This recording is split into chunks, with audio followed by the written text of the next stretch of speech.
আসলো। আসসালামু আলাইকুম আন্টি। আমি ওয়ালাইকুম প্রাণী আসসালাম। অধিদপ্তর থেকে আসছিলাম। আপনি কি বাসায় কোনো পোষা প্রাণী পালেন?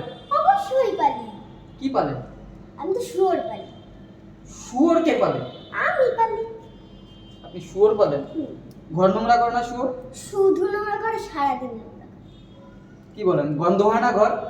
শুধু গন্ধ, সারাদিন গন্ধে কেন হয়ে যায়। তো ফেলে দেন না কেন শুয়োরটা? মায়া লাগে আর কি করবো।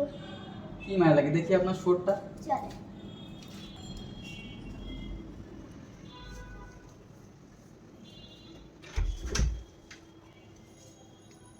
এই যে আমার শুয়োর।